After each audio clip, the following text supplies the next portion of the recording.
Beautiful day everyone. Ngayong oras na ito ay ating bibisitahin ang ating colonies na narito sa likuran ng bahay. Ito ang kauna-unahan kong colonies. Ayan, nandyan sila. Itong dalawang ito ang kauna-unahan kong colonies na ito ay galing sa aking kapatid sa Bicol. Ipinadala galing sa Legazpi. Ito na sila. Sila ay busy na nangunguha ng nectar at saka ng pollen. Galing sa iba't ibang mga bulaklak ngayon. Meron ditong mangga. Meron ditong nyug sa paligid, may bayabas. Meron ding puno ng saging na may puso. Pinupuntahan nila yan. At dun sa kapitbahay namin, merong dalungyan na pinupuntahan din namin. Ayan sila. Sila ay nandyan sa labas yung iba. May oras na sila ay ganyan. Dahil may nire-regulate silang temperature sa loob, kaya sila ay nadyan sa labas. Habang sila ay nadyan sa labas ay nagpa-process sila ng honey. Ang ginagawa nila ay yung nectar na nakuha nila ay hinahaluan nila ng isang uri ng substance galing sa kanilang katawan, at pagkatapos inihahalo nila sa nectar at yun magiging pulot ng stingless bee. Ito, ang pulot na ito ay kakaiba dahil ito ay di kagaya ng ating nakasanayan na matamis. Itong sa stingless bee ay maasim dahil mataas ang moisture content nito. Ayan sila, nandyan lang sila sa paligid. Dahil kapag mainit ang loob ng colony ay sila ay lumalabas at dyan sila nananatili sa labas.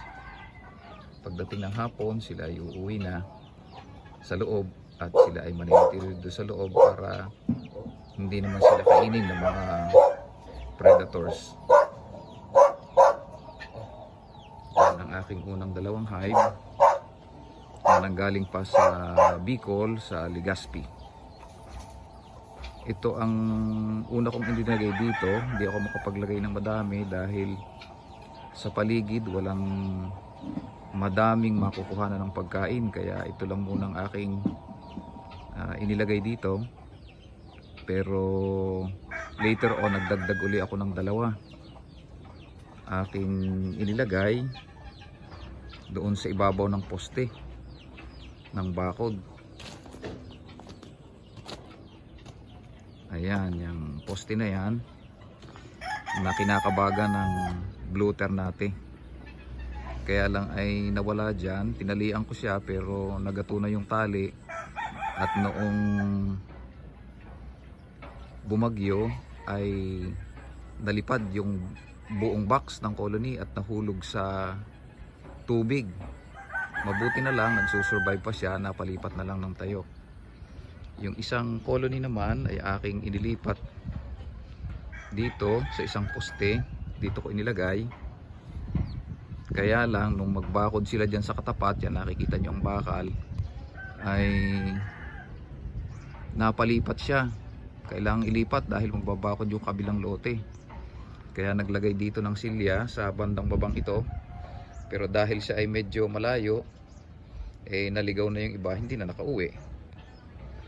Kaya yung medyo weak na yung colony, nabawasan pa ng mga bee, ay inabot pa ng bagyo, kaya totally nag-die out na siya.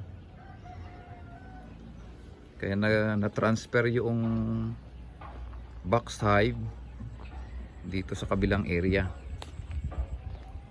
para secured siya sa bagyo. Nilagay ko dun sa poste bilang experiment. Tinitingnan ko kung magsusurvive doon. Nag-survive naman sila. Ito yung nakalagay dun sa poste na na merong blue ternate. Ito ay nakakatuwa ang colony na ito dahil sila kahit nahulog na sa tubig baha ay nakasurvive pa rin at ito malakas na uli. Ayan sila. Ito namang isa, ito yung nasa kabilang dulo ng poste na weak na siya. Kung mapapansin nyo ay first layer pa lang yan. Itong isa ay 2 layered na. Ito ay weak nung dalhin ko dito. Nung mailipat ay lalong humina. Nung bumagyo ay totally nag-die out na siya. Pero itong isa ay talaga ako natutuwa dito dahil siya ay survivor siya. Ito ang nahulog sa tubig baha.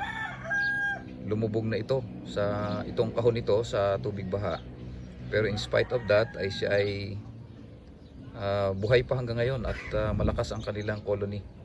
Makikita ninyo sa paligid maraming bubuyog at yan mapapansin natin maraming pumapasok at maraming lumalabas. Malalaman natin na malakas ang isang colony kapag may pumapasok at lumalabas na 30 bees per minute. Yan ang sang-ayon sa mga literature na aking nababasa. At inyong makikita dito na marami siyang pumapasok at lumalabas. Kaya magandang indication yan na malakas ang colony. Nakikita pa natin yung iba na may bit-bit na pollen sa kanilang hulihang mga paa.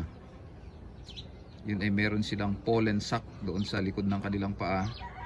Yun ay merong mga buhok-buhok kung saan doon nila inilalagay yung mga pollen na nakukuha nila sa mga bulaklak at pagkatapos ay iniuuwi nila yun sa kanilang bahay at inilalagay nila sa pollen pot. Pag nailagay nila sa pollen pot yan ay kanilang piniferment at pagka fermented na sa kanila ipinakakain sa mga young bees. Hindi nila ipinakakain pagka hindi pa fermented.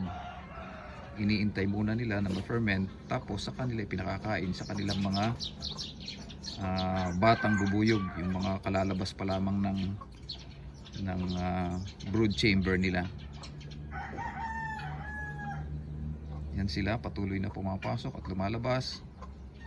Lalabas para kumuha ng nectar at ng pollen. Tapos babalik sila dito para ilagay ang nectar sa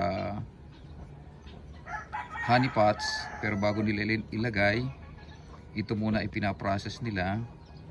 Kung tawagin ay regurgitating.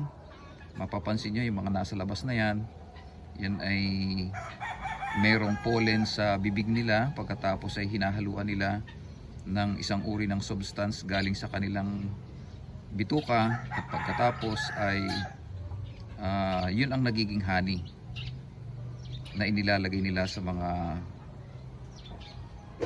honey pots. Pag puno na ang mga honey pots, sasarhan nila ito, gagawa na naman sila ng panibagong honey pots at pagkatapos pupuloy nila yan para sa panahon ng tag-ulan ay yun ang kanilang kakainin para hindi sila magugutom. Kaya hindi ina-advise na mag-harvest kapag rainy season dahil magugutom sila.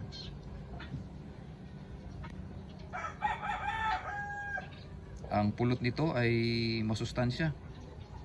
Ito ay isang natural immune booster.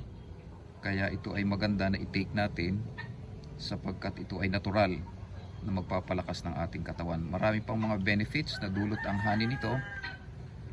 Kaya ito ay malaking naitulong sa ating kalusugan. Mag-invest tayo sa ating kalusugan sapagkat sa ganitong panahon na uso ang sakit, dapat ay malakas ang resistensya ng ating katawan. Kaya tayo uminom ng pulot ng stingless bee. Ito ay maasim dahil sa fermentation, subalit ito ay napakabisa na pwedeng tumulong sa atin para lumakas ang ating immune system. Be happy always,